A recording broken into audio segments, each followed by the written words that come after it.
be in Bloomington, so we sort of just threw it all together. My plan is to talk to you a little bit about what my journey was. I brag on myself. I think it's an important one because it had its challenges for sure. And then I'm going to talk to you a little bit about what I do in my day job. And we can sort of, if you have questions along the way, stop me. Very much a Microsoft critique style. We're willing to have a conversation, right? So first and foremost, I was here at IU from 2011 to 2014.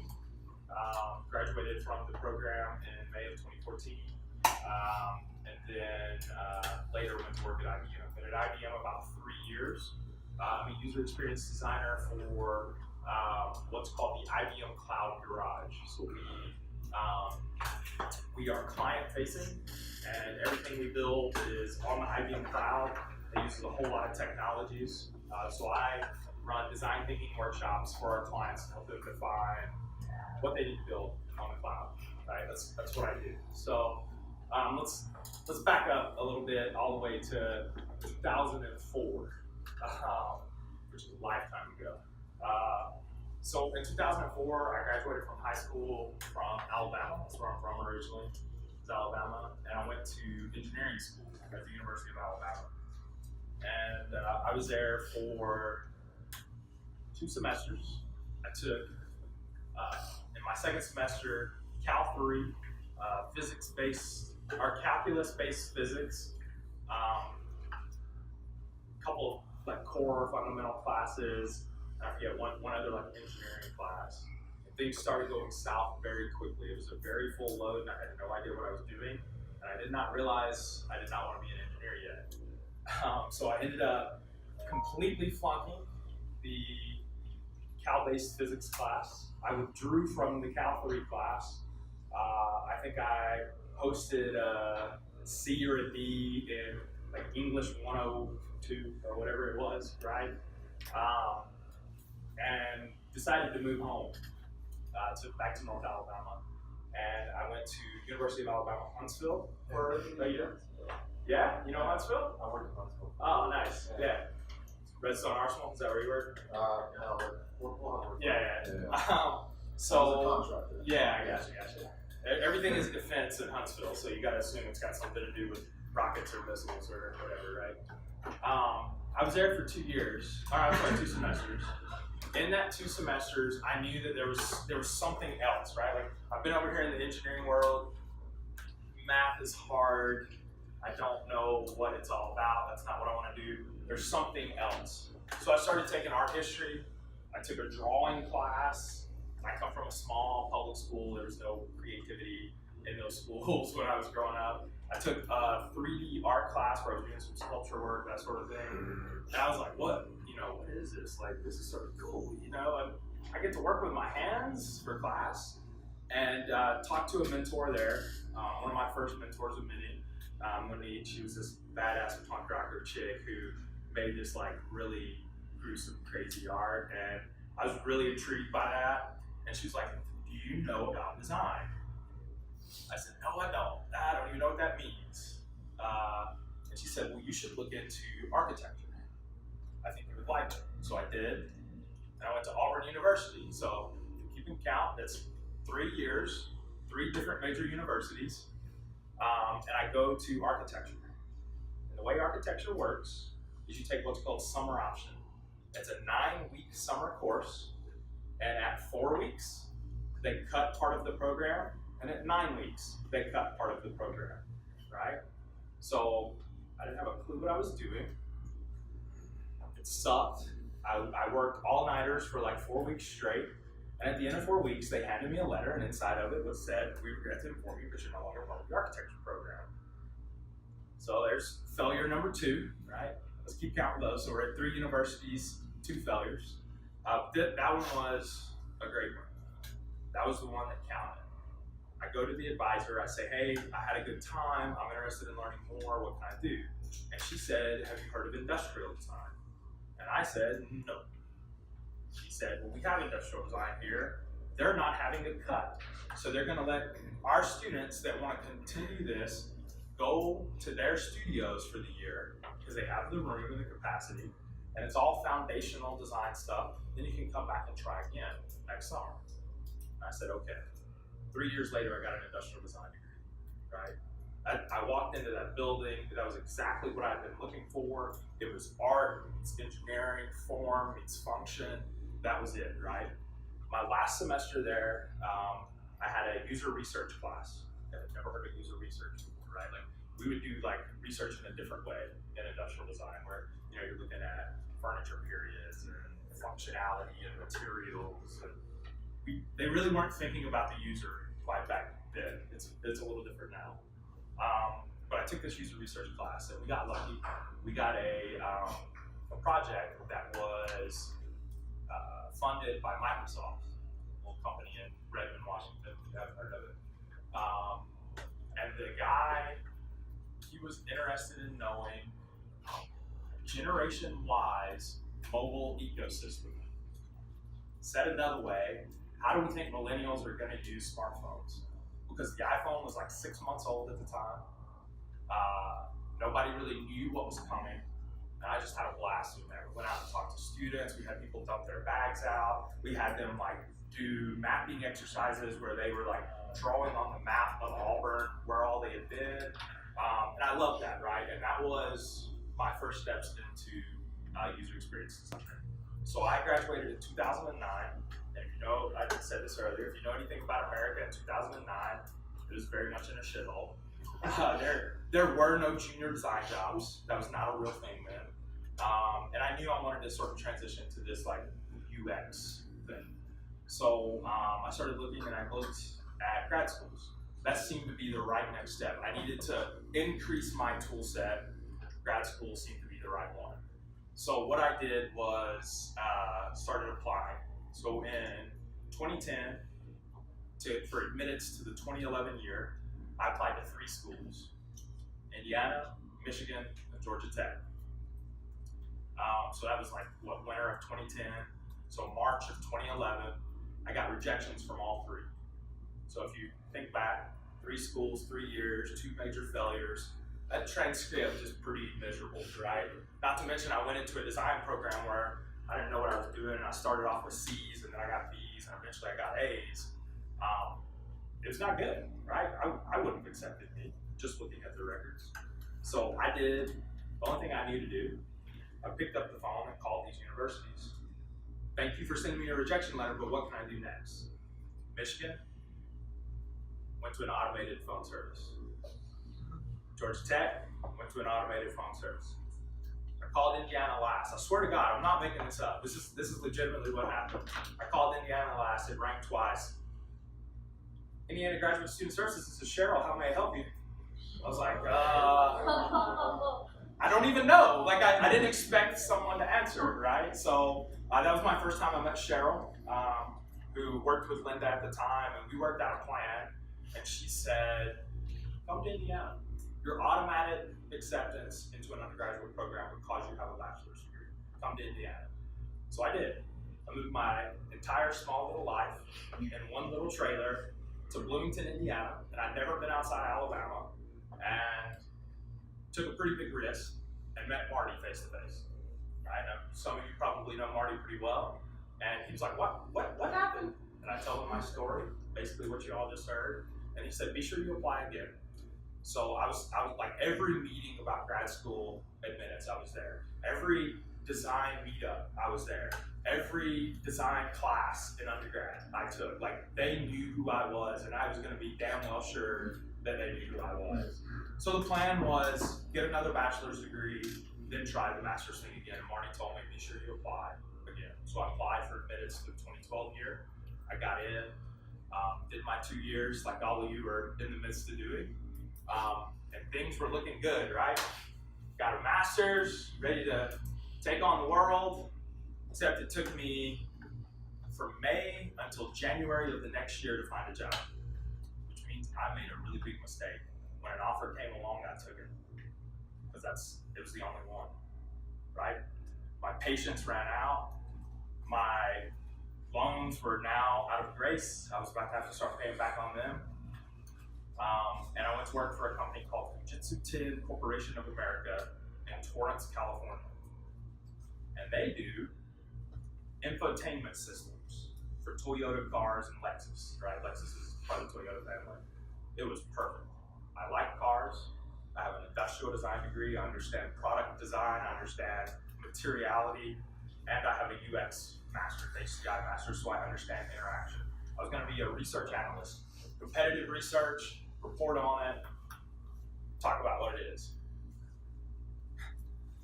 I'm going to make this story really short because there's a lot of my life, heart, mind, and soul in 3 months in California, and we can talk about it out of line, but basically what happened was at 90 days, they brought me into a room, and they said, and by the way, brought me into a room. It was 8:30 at night on a Thursday, and I had a deadline at 9 a.m. the next morning, and I'd already missed the deadline that they were grilling me about from the first one phase of the project. And again, I'm saying this, I don't think any of this was my fault, now that I am where I am.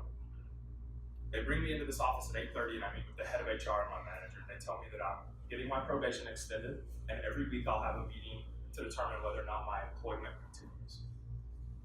So I said, okay, and I got up out of the room, and I walked downstairs, and I called my mom and dad, and I said, I'm quitting, and if I don't have a job by the time you come and visit me in April, we'll move me back to Alabama, and that's what happened. So that's another lesson, right? I told you I took that offer. It was a toxic workplace. All the red flags that went up very early, I paid zero attention to. And it was a bad place to be. And I've actually commiserated with a coworker from that place. She's since left. And she was like, I had no idea how bad it was because that was my job when I was in it until I went to another job.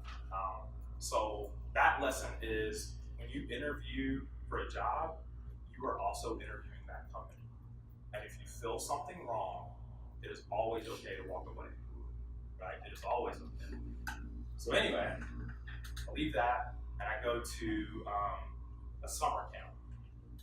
I found a job. There's an IU gaming community that a friend was a part of, and they posted that this summer camp, which was science and technology, needed someone to teach a web and graphic design class. And I said, well, I know a little bit about that. So I went and I taught web and graphic design for 9 weeks to 5th through 10th graders. And it was the best job I'd had up until that point, but now my IBM job is definitely that. But that was exactly what I needed. It reset me. It let me know that I had a passion for what I was doing, that I could talk about what I was doing, even though it was to 5th and 10th graders. But let me tell you what, when you see a kid right-click on a .html file that they only have their name and the name of the camp in, and they open it up in Internet Explorer or Chrome or Firefox to see it as a web page, and they go like, oh my God, this is so cool. That's the best user validation you need in your entire life. So, like any opportunity can be a good opportunity in this workplace if you pursue it in the right way. Because a good opportunity can also be a very bad one if the cards fall the right way, like they did for me. While I was there, I interviewed for the IBM job and ultimately got it, and it's been a fascinating 3 years. So how many people are in rapid design? A few. How many projects are you going to do this semester? 12? So you have what, 16 weeks in the semester? Is that right? So a little under a project a week. How many projects do you think I've done at IBM in the 3 years? And I had my 3-year anniversary last week. How many projects do you think I've done? Trick question. Because you know what it is on there, so it's higher than most workplaces. That's a pretty good tip there. It's not quite 100. 65 in 3 years. My job is rapid design on crack cocaine. The longest I typically give with a project is 2 weeks. I see a few 4-week projects, but right now on a project like it, I'm up for promotion, so I went and found ownership of a project, and I've been on a project since May, and I'm losing my mind because I've been in the same project space for more than 4 weeks. But yeah, go ahead. So it's kind of like a design agency within IBM. Yeah. Yeah. Well, design agency is is a little undercutting because we are full stack. We have developers, we have solution architects. So we call ourselves a consultancy. Is anyone familiar with the Lean Startup by Eric Ries? That's our method, right? It starts with Lean Startup. We use Lean UX, IBM. What was called IBM Design Thinking is now branded as Enterprise Design Thinking. So our projects run 6 to 10 weeks. Like I said, designers were on for about 2 weeks. We start with a 2-day design thinking workshop, where in the workshop we define a user, we find their pain point, we ideate solutions, and then we take that big solution and break it down into a minimum viable product. So and then coming out of that, I help set what the actual design is, right? So we do some design work out of that, and then as I tell off of that one, I write into another one. Yeah. We were talking about this earlier, but since you mentioned the workshops, I personally am really interested in more details about how you do the workshops, what kind of the main level steps are, and then maybe some of the activities or whatever you do in those stages. So that's exactly my explanation. Any questions about my sad story so far? It's not a sad one. I'm super duper happy. Yes, ma'am. I think you mentioned it, but how did you go from the teaching job to IBM?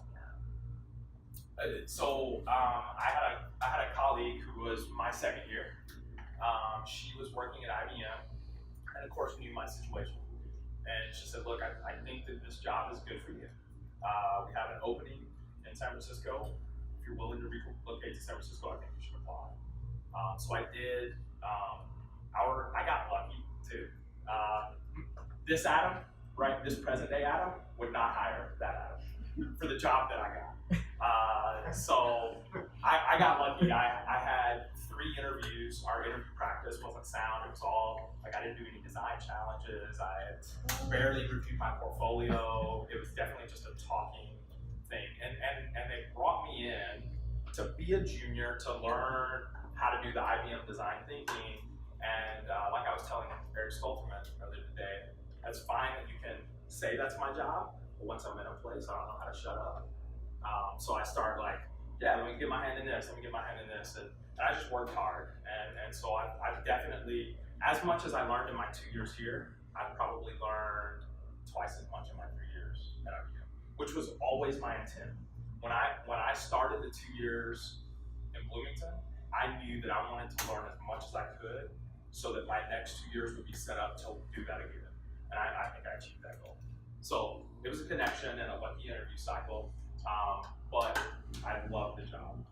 Yeah, I think that was a similar question. Yeah. All right, anything else before I start talking about the workshops? Yes, ma'am. Oh, yeah. I said I wasn't going to talk about that, but that's a good question. So the first one was a really good one.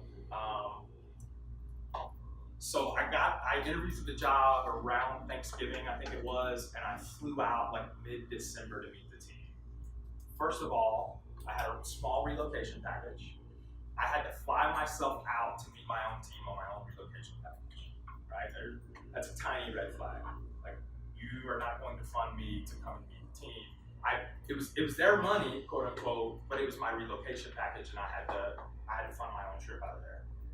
I go to this meeting, meet the team, and I go into the boss's office. So I had a manager and a boss. The first thing the boss did, this is miserable. This was the red flag of all red flags, right? He pulls out a Gantt chart. Does anybody know what a Gantt chart is? So a Gantt chart is a product planning tool. It's got dates across the top and then swim lanes. It's like, this swim lane's gonna go this long, and here's the deadline on it. That miserable tool. I hope you never ever have to see one. You're gonna see one, and you gotta figure out how to work it. So like how to work it inside of it. He pulls out this Gantt chart, and my research project was a swim lane on there. And I was gonna do 3 vehicles over the course of how many ever months it was. Like March is when that work closed out. Well, that deadline, my 3 months in, that deadline was the end of the project. And he said, "You see this line right here?" I said, "Yes, sir." He said, "You see, this is your start date, January 3rd? I said, "Yes, sir." He said, "You see, this project is supposed to start November 1? I said, "Yes, sir." He said, "Congratulations, you're 2 months behind." That was my first conversation with my boss. I had done zero work for the company. I was not even an employee of the company, and I was told I was 2 months behind. So the second red flag, and this one's a personal one, so it's not a big red flag. My first weekend, my manager was not there. He was at CES, which is Consumer Electronics. It's a good place for people doing this kind of work to go. So the next week, so I sort of like, got my sea legs, sort of knew how to get in and all that. The next week, I'm coming in, and my manager came in at the same time. And what was his name? John something. Good morning, John. Good to see you. How was CES? I'm not really a morning person. I wouldn't talk to me if I were you. So that's a personal red flag. That's not the kind of person I ever want to work with, and I'll never work with that kind of person again. Then the third one was when I blew the deadline. And that should have been when I walked out. Marty even told me that's when I should have walked out. I talked to Marty about 5 times a day when I was doing this job. Maybe that's why I missed the deadline. I was talking to Marty.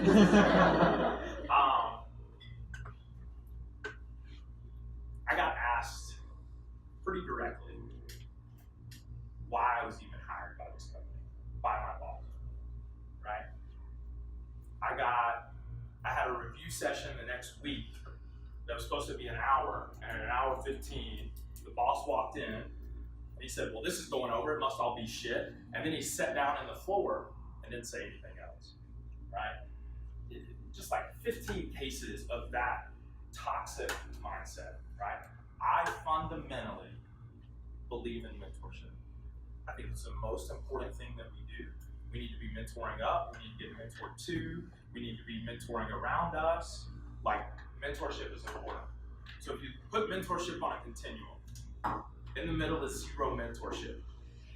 On the right-hand side is good, fundamental mentorship, the kind of thing we get in this program, right? On the left-hand side is where I was at, somewhere far to the left, because it's anti-mentorship. No productive conversation at all. And I should have known. Big red flag went out before I even worked there. I should have known, but I didn't. So be patient. Don't think you have to take the first thing that comes along. All right, any more questions on that? Hey, yeah. That is water. Okay. It doesn't matter from where, just fill her up. Okay, it does matter a little bit from where. Not that bathtub that's in that one straight room. So workshops. Let's. All right. That was a really. I mean, like, all your money into grad school, you're in debt. You go to your first job. It doesn't go well. You have to move back to your parents' house. Like that was a tough time. That's why I love the camp. But now I'm at IBM, right? So let's talk about that, right? Workshops. So I mentioned we lead with lean startup and enterprise design thinking. A lot of the work that our clients do is big transformational projects, and you fundamentally cannot do big transformational projects all at one time. You have to break it down, and so that's what the job of the design thinking workshop is. If the big project is a hill in the distance, and you're trying to get to and climb that hill, and once you climb it, you will know that you've succeeded. What we do in the workshops is define what the first step is. How can I start down the path? So it starts with a very typical, fundamental set of design thinking practices. Number one is problem framing, right? This is the business opportunity we're looking at. This is the problem space we're in. These are the users we think it's going to impact. And this is the value that we think it's going to bring to the company. Those last two are vital to what I do, right? I have to be focused on users because that's who I'm there for. That's who I believe in.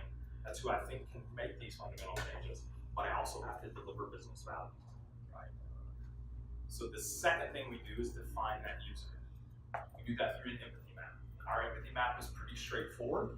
It is a persona development in the middle, and we do get our clients to focus on one, I would say 95% of the time. Probably every 2 workshops out of 100 may have a multiple user situation. We try our best to get focused on one. Because again, we're talking about that first step, right?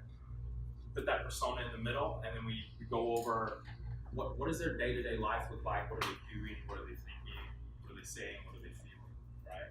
Really trying to finally put our CEOs of the world into our users' shoes. I had a guy said into the user's heart. And it's a little touchy-feely, but I like that, right?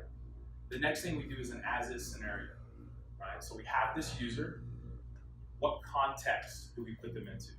In this task that's part of the business opportunity, let's say checking sales data, right? We're looking at a salesperson inside an organization that's trying to sell a good, checking sales data. This is the way in which they check sales data.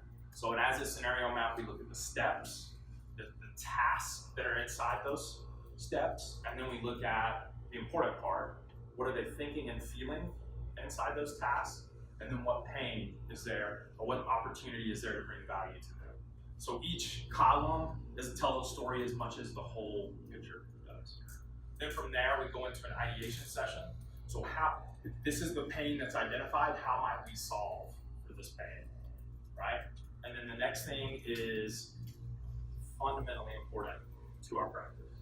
And it is a matrix where we talk about importance to the user versus feasibility. I do need a marker. I only have an umbrella. Somebody got a whiteboard marker? Okay. I want to draw this out for you because I think that this is pretty cool.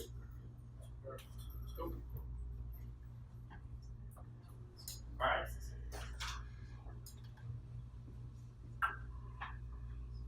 What was it called? Feasibility and importance.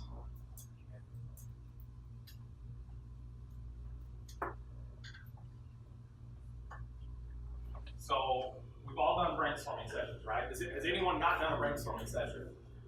All right, so ideate a bunch of stuff, cluster it together, then vote on what you think is the most important. And we vote on what's the most important, are important and feasible, right? So in our workshop, this is why our workshops are what they are. In our workshop, we have IBM developers, usually a senior developer, hopefully the 2 developers that are going to be working the project. We have what's called an IBM Enterprise Architect. So they're sort of they manage the solution framework. They're not coding, but they sort of know what the technology stack looks like, what the requirements are. Then we may have some other IBM subject matter expertise. We have 2 designers that are leading the workshop. And then from the customer side, you probably have some executive sponsorship. And the reason you have that is when you do this thing, if you have 2 highly voted things, you may have to say, which do you want to pay for? Right? That may be my decision maker. Dear person with the money bags, which one are you going to open your money bag for and let us take out enough to do a contract to build? And they have to make that decision, right? And then you're going to have someone from the line of business that we're looking at. So sales, you may have an executive seller that's there that can talk to the business. And hopefully we either have our user or the best representation of the user that we have. And the way that plays itself out is someone who talks every single day to the user and has a fundamental relationship with them, or was that user in a former life and they've just been promoted up to management or whatever like that. We rarely have access at this stage to the actual user because this may be on its own separate contract. That access hasn't been written into it, so I have to work from a lot of assumptions. But assumptions are a powerful tool because I get to call them out. I said, we assumed it's this person. You client, you've got to go and make sure that's right. Right? So that's a powerful tool, or it can be. You can also obviously be a trap. So anyway, we got a bunch of ideas, right? So imagine a bunch of ideas on Post-its over here, and then people come on, they put 2 different colored stickies on them, and I count them all up, and I put them on this matrix, right? So we have waste of time. This is basically anything that has 3 and below on both votes. Both votes have to be 3 or below, right? Importance and feasibility. Then we have what are called big bets, right? So big bets is something that's very important, but the feasibility is a little low, right? So biometric login, right? The ability to use my finger or my face or my breath or a wink and a nod, whatever you think it is, that's not typing in a number may be very valuable to a user because it lowers the interaction time to get at the task I need to do, but it may be very hard to implement, right? That's sort of what a big bet would look like. Then the inverse of that is what we call a utility, right? A utility is just the opposite. Maybe it's not as important to the user, but it's pretty easy to implement because either we already have that code canned, we know how to apply it, or it's just that's the fact of what the architect says. Elasticsearch might be one of those. Elasticsearch is pretty easy to implement in certain conditions, right? So the user doesn't know that they need to have Elasticsearch, but if we implement it, we might have a win. And then finally, we have no-brainers. So obviously, in that conversation, the goal is to find a no-brainer. So first, we have everyone vote, and then we just plot them according to that. And then we talk about the plot. So you may, let's imagine there's a couple here, maybe there's one on the line here, there's usually one in that sort of area, and then there's generally a pretty obvious one, and then just for argument's sake, we'll say that there's a big bet that's still a little hard to implement, right? So then I lead the conversation, pulling on knowledge from my architects, pulling on knowledge from my developers, pulling on the business needs. Is it this one? Is that what we need to go and do? What do you think? Looking at this, is that what we need to go and do? I mean, it says no-brainer, right? Is that what we need to go and do? What does it look like if I take this utility that I can knock out in about 3 days and combine it with this big bet? What does it look like if we add that big bet to that no-brainer, or vice versa? What does it look like if we pull one of these up to here with this one, and that one suddenly skyrockets?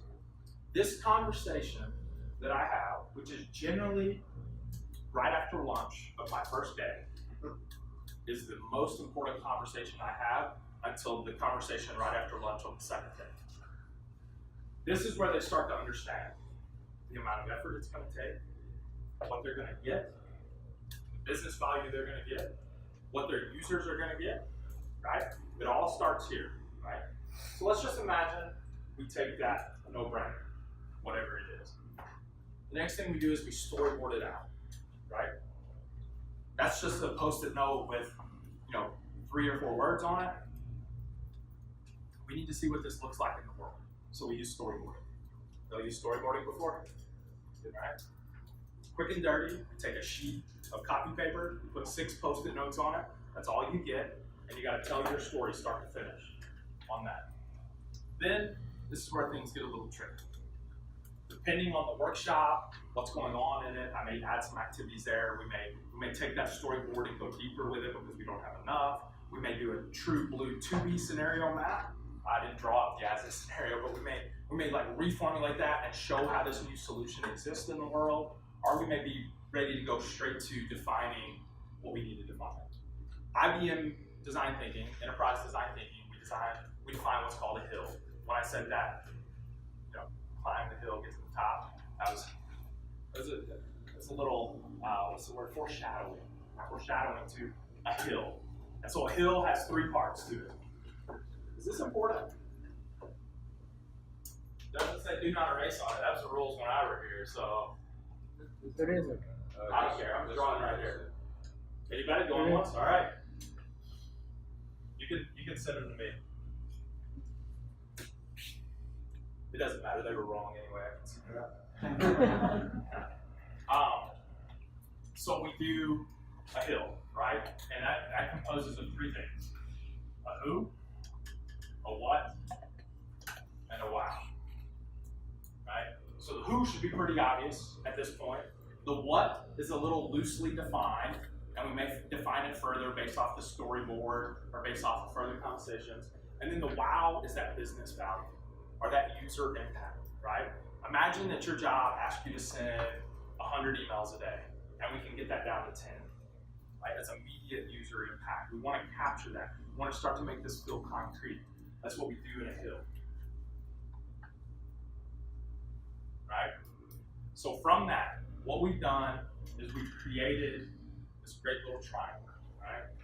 We have a problem, we have a user, and we have a solution. A user has a problem, a user is going to get a solution to fix their problem, and you can see how all these things are related, right? The hill sort of defines that, but this triangle we tell to our group, we've made assumptions for the past 2 days. What are those assumptions, right? We assume that the user was a woman. Is that true? That may be easy to go and prove that the user is a woman. It may not be.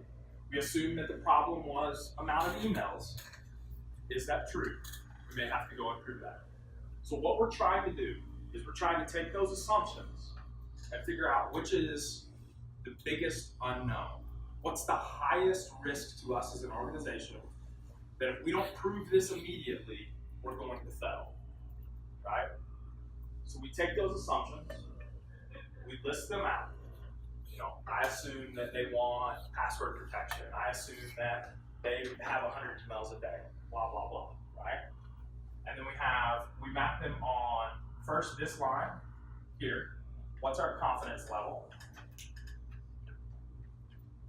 So if we are right about this assumption, how confident are we that it's going to negatively impact our project, or anything, negatively impact anything, right? So over on this side would be, if we are right about this assumption, we have to close our doors in a month, right? So something like, our user is a woman, right?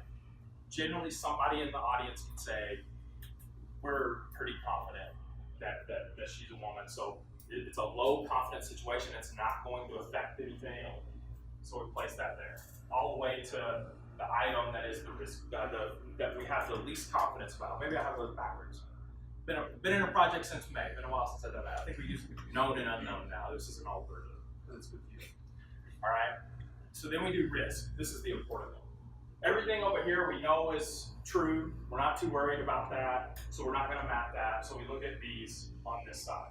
High risk, low risk, right? And then we move them up and down. And again, we're looking for something in this area, right? And it may be a combination of things, but this reveals to us what is our riskiest unknown. If we don't build something to prove this out, we're going to fail.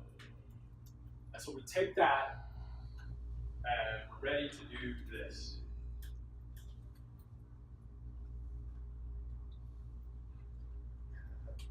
Does anybody know what that is? This right here. Skateboard. MVP. Skateboard. Right? The goal has forever and always, in every company, been this is what I want.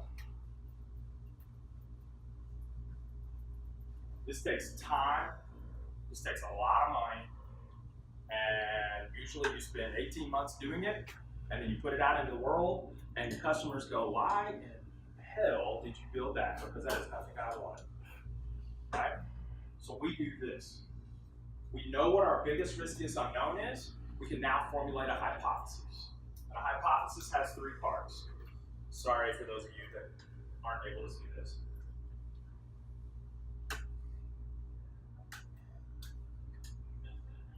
If we build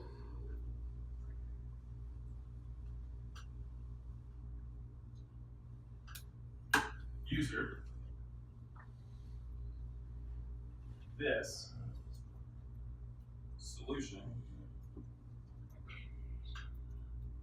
we will see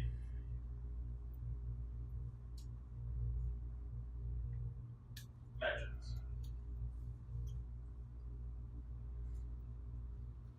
We can put on the wall for a client, we're going to build a very tightly defined thing for this particular user. And immediately we're going to start to see these measures. We have something to measure against. So in 6 weeks, thank you. So in 6 weeks, when we have this thing out and users are playing with it, your organization is playing with it, if we're not meeting these metrics, our assumptions were wrong. How can we adjust? And we've only invested 6 to 10 weeks of time and money, so we haven't invested millions upon millions, and we're able to pay. That's a design thinking workshop in the garage. What questions do you have? Because there's a lot of conversation that happens in that 2 days that's not quite up there on that whiteboard. Yeah. It's like, when it comes to measuring UX, we've used these frameworks such as the Google Heart framework. Is there a counterpart or something like that which you use at IBM? To define the metrics, you mean? Yeah, for measuring. No, the metrics are not dependent on IBM. That's for the client. So a metric could be as simple as reducing 100 emails to 10 emails. Our metric could be as complicated as we get the ability to roll into our 2020 project with having this under our belt, whatever that means, right? The client, no IBMer in my groups get to ideate on these. Only the client defines them. And they know the business, they know how to define their success, so it's coming from them. And we may massage it and work on it together to get it to a meaningful place.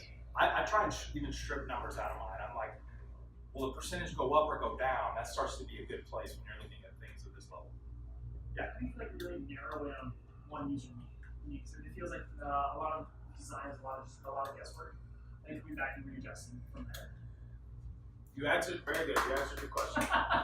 But no, that's the reason I can draw all these things from memory. They're all artifacts that I do over and over and over again. Then I put them in an outcomes deck, and we have an artifact that we can give the client. So if we get to a point, 6 weeks down the road, and we miss something, we can go right back to that and say, I remember us talking about this idea. Should we add that in? Does that get us to where we need to be?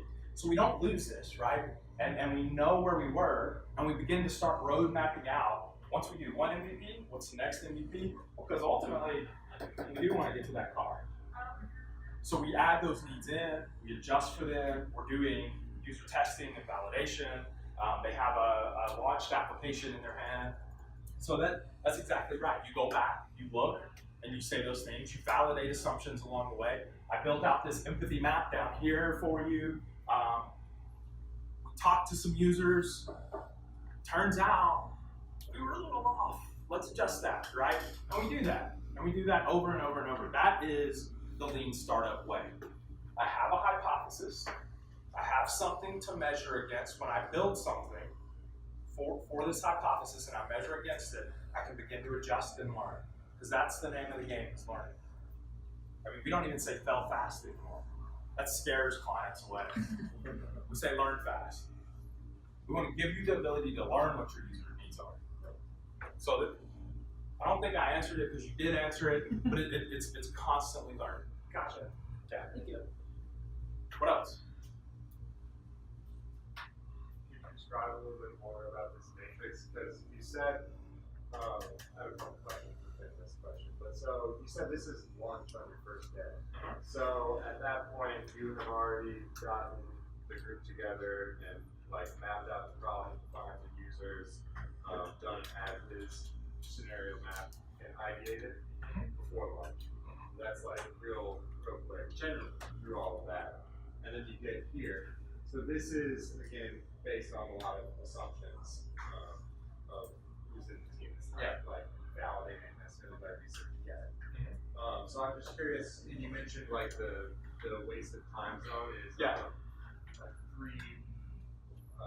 That was a rough. How many people are voting and how many do they have?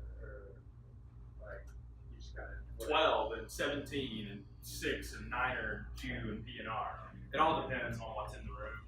Because I may get, so these are clusters, these are not individual ideas. We clustered an idea, right? I don't think I didn't draw that out well enough, but so these are clusters that we voted on. So they represent groups of ideas, really, but very thematically the same ideas. In that, let's say I have 10 clusters and I have 12 participants. Right? That's about average. We may have more than that on both ends. More than that participant-wise, we could probably tell them to not invite some people. Generally, I'm going to give 3 votes for each category on that. Right, so that's how I know sort of 3 and below.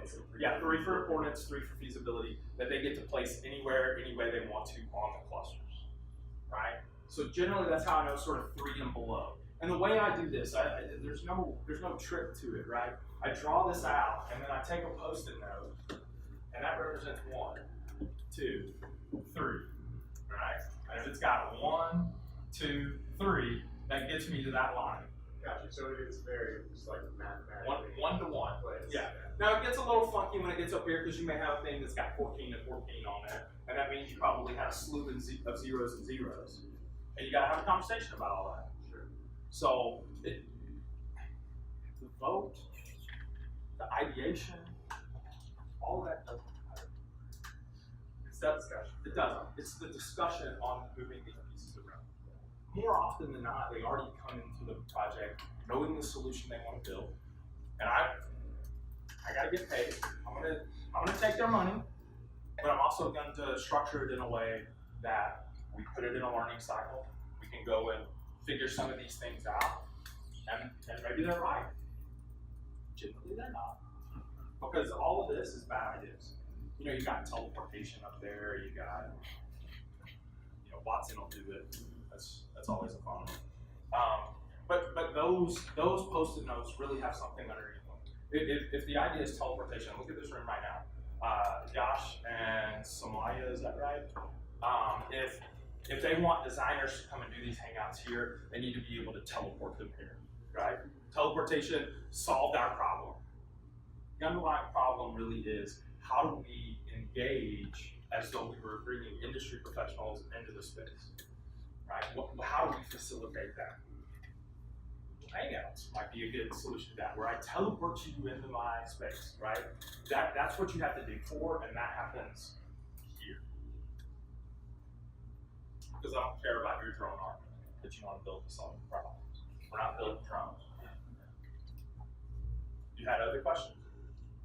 No, I think that was the I just wanted to hear a little bit more about that process and how you facilitate that. So you'll in that conversation end up moving them around, not according to what the vote. Yeah. So I always take a picture of the first mapping. Once you get it on, and then I have the conversation, and then I take another picture. That's always. Yeah. What other questions? Do you have a question? Yeah. So you mentioned that in the industry context, it's kind of hard to figure out the value of the cost to the company. So it seems like many of us know that we come from Disigner. So I'm just curious about how do designers actually balance the needs of users and the business? It's like how do you better think from a people's perspective? When I'm running a workshop, who's my user? No. Who's my user when I'm running a workshop? What people from the client side?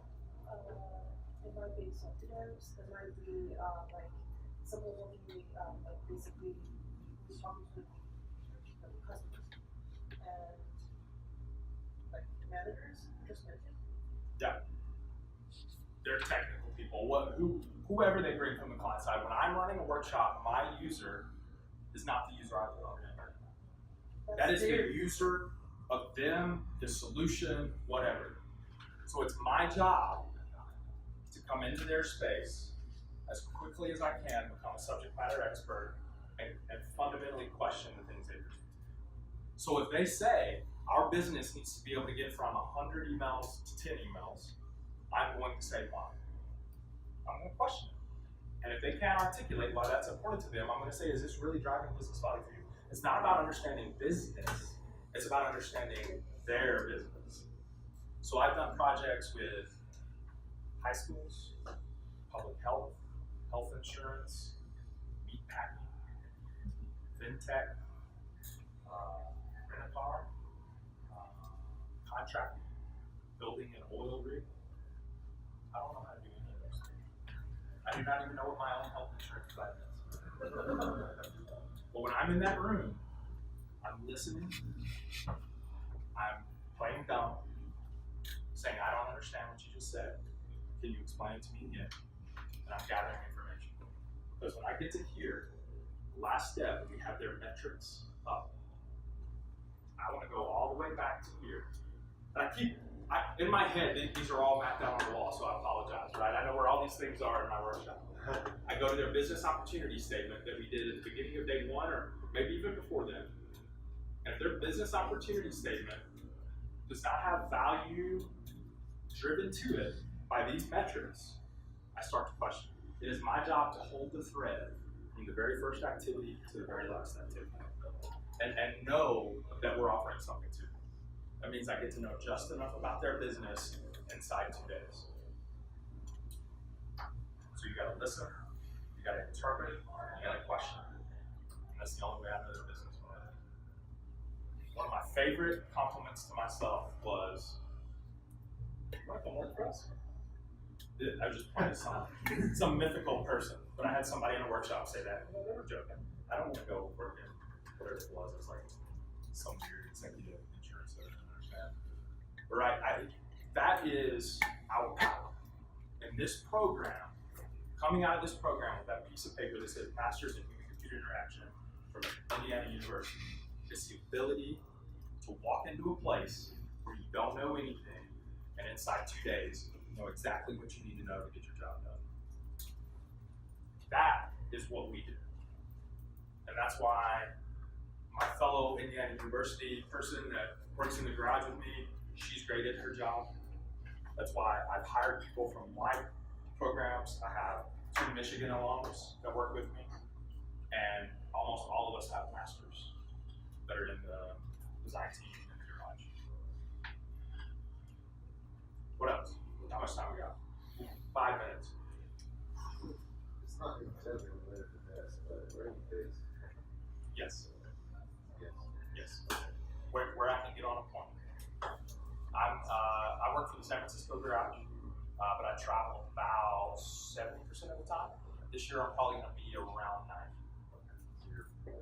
Yeah. I've been going to New York every week since May. It's 5.5 hours going. It's 7 hours and 3 minutes on a good night though. I got status. TSA pre-check is my favorite thing in the whole wide world. Yeah.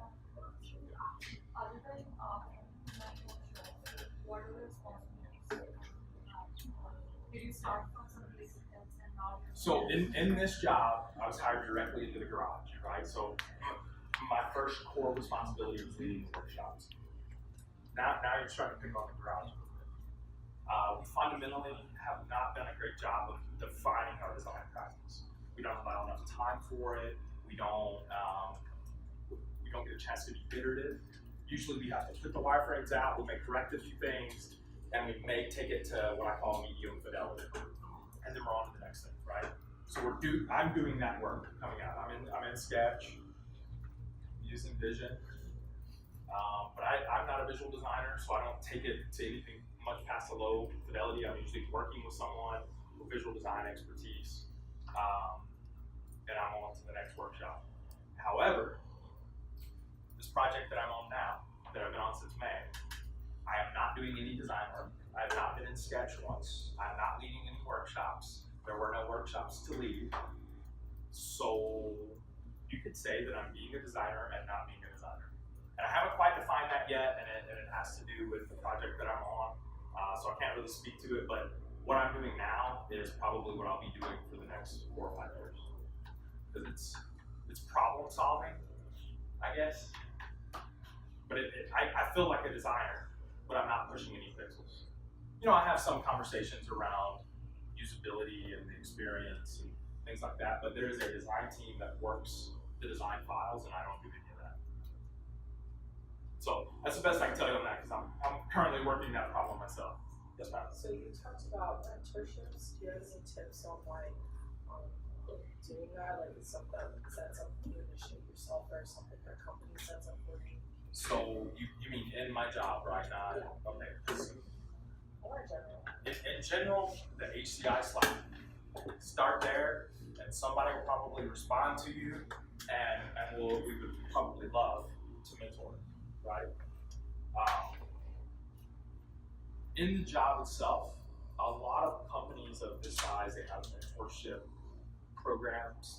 The one at IBM, the way it works is you should get someone to the left or right of your organization, like they know your organization, but they're not in it, and they're 2 levels above you. So, for instance, my personal mentor is a non-designer that's at a director level because I want business mentorship. Found that myself. I didn't use. There's a program, but that was taking too long. I just went to my leadership and I said, hey, who can I talk to about this? So I sort of went and found it my own. If you don't have or aren't sensing mentorship when you're applying for jobs,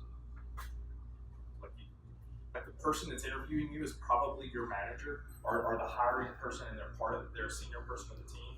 If you don't feel you can start to develop and cater that relationship, whether you put it on yourself or whoever when you get in the job, you probably need to start thinking about a different place, right?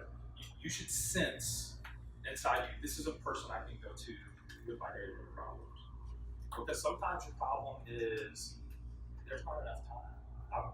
And you don't necessarily have to have a designer to work on a problem for you, right? So you gotta be in tune to it, but a good company, they're gonna start that relationship right off the bat.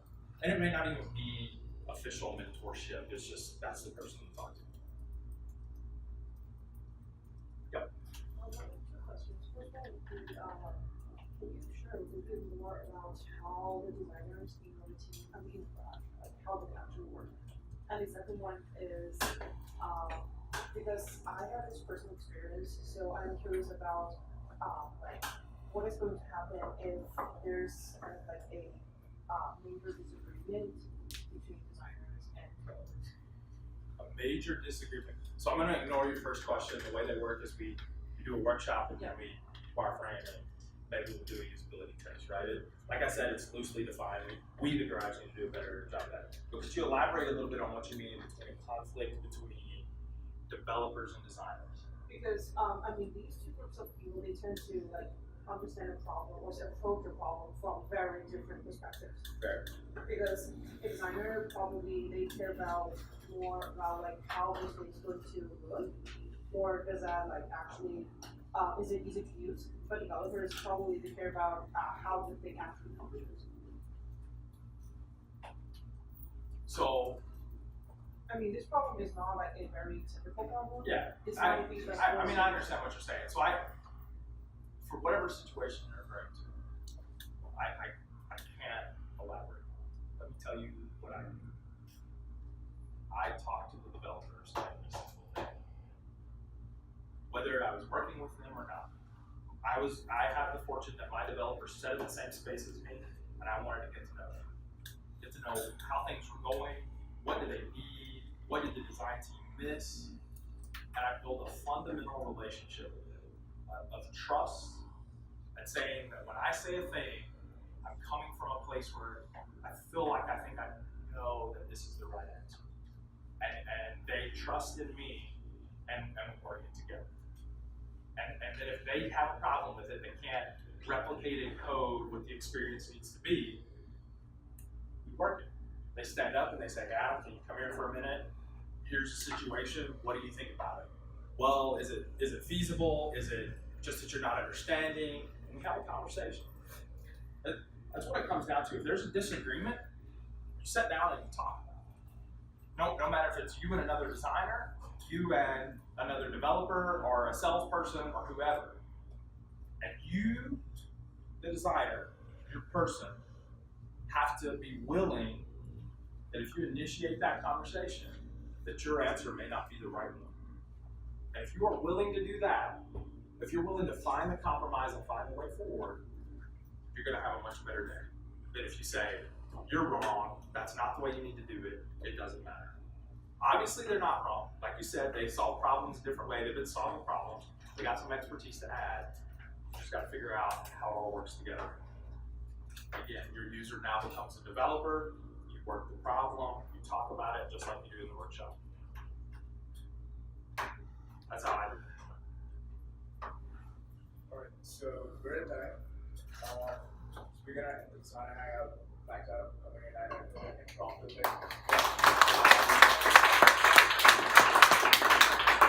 I don't know if you've seen sticking around, you can ask questions, here, or, he's always a little on Slack.